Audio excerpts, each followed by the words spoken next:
Hello my dear students, let us start our today's class.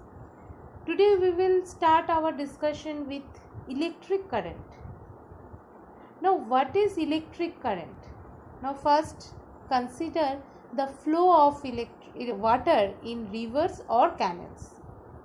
Now we know the flow of water in rivers or canals is known as water current. Similarly, the flow of charge in a conductor is known as electric current.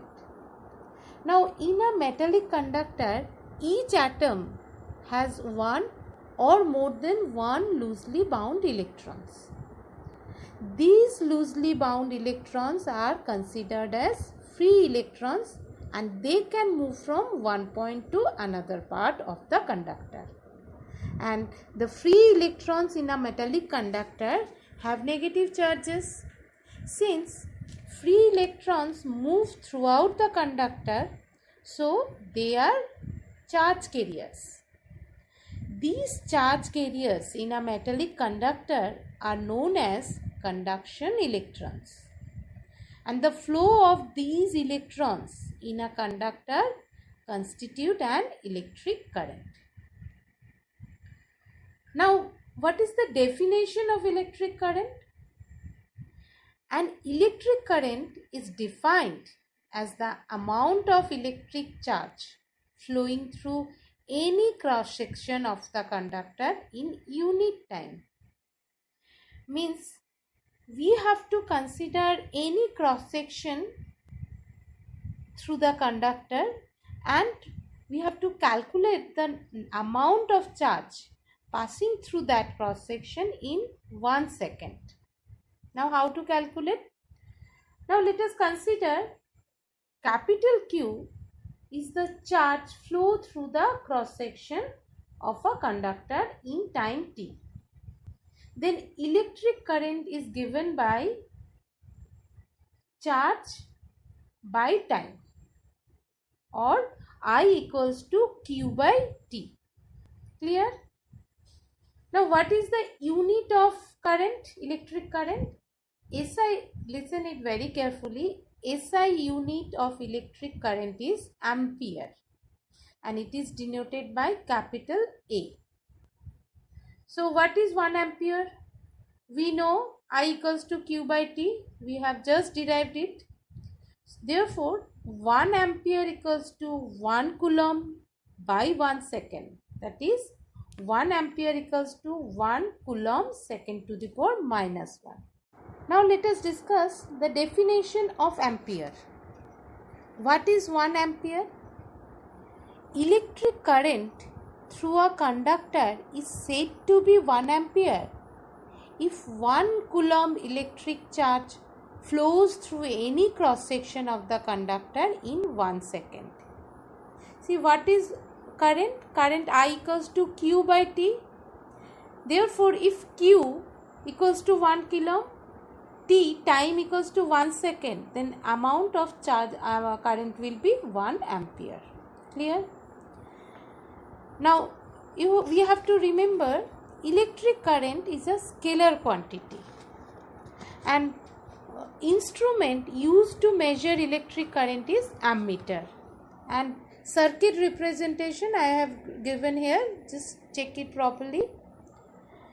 Now we have to remember more 2 points which we will discuss later, like voltmeter only. We just write down the notes. These 2 points we will discuss later. First point, ammeter is a low resistance device and resistance of an ideal ammeter is 0. And next, how is an ammeter in an electric circuit? And answer is, an ammeter is always connected in series in an electric circuit. When ammeter is connected in a circuit, its positive terminal should be connected with the positive terminal of a cell or battery and negative terminal should be connected with the negative terminal of the battery. Next we will discuss about least count of a voltmeter. About voltmeter we have studied in last class, but least count we have not discussed. Now let us discuss what is least count of a voltmeter. The minimum value of voltage measured by a voltmeter is called the least count of the voltmeter. Means the value of one smallest division on the scale of a voltmeter is the least count of the voltmeter. Now, how to calculate the least count? Let us consider any voltmeter with 10 divisions between 0 volt mark and 1 volt mark on the scale of a voltmeter. Means 10 divisions equals to 1 volt. Therefore, 1 divisions equals to 1 by 10 volt or 0.1 volt. Means we can calculate minimum potential difference we can calculate using this voltmeter is 0.1 volt. Hence, least count of this voltmeter is 0.1 volt. And remember, voltmeter of minimum least count measures voltage accurately. Next, we will discuss least count of ammeter. What is least count of ammeter? The value of one division on the scale of ammeter is the least count of ammeter. Now consider there are 5 divisions between 0 ampere mark and 1 ampere mark on the scale of a ammeter. That is 5 divisions equals to 1 ampere or 1 divisions equals to 1 by 5 ampere or 0.2 ampere. Means least count of ammeter is equals to 0.2 ampere. Using this ammeter, the minimum current we can measure is equals to 0.2 ampere. Now, there is one more relation to calculate electric current in terms of number of electrons. Let us discuss this. Now consider small n equals to the number of electrons flowing through any cross section of the conductor, and small e is equals to minus 1.6 into 10 to the power minus 19 coulomb, which is the charge of the electrons, and small t is equals to time taken by the electrons to flow through the given cross section of the conductor.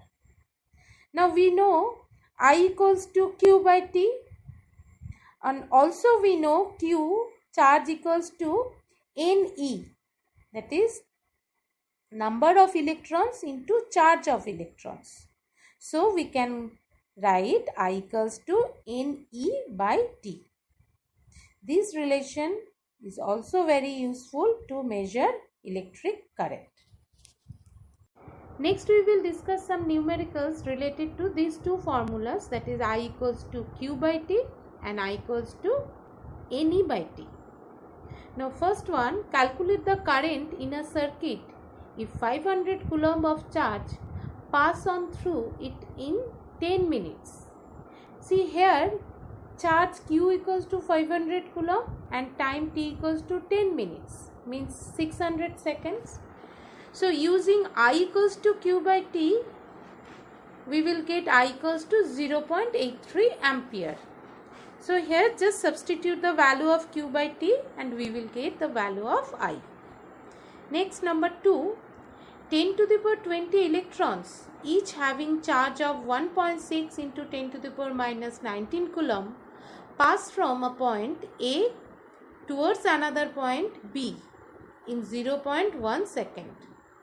Calculate the current in ampere and give its direction.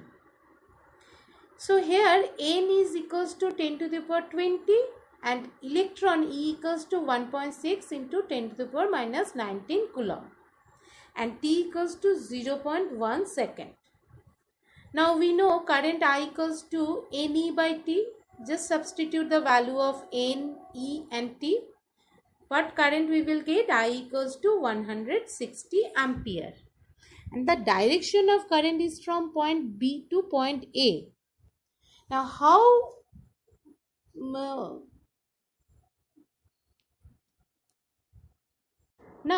to derive the direction of current? In next class we will discuss it in details. So this much is for today's class. Thank you.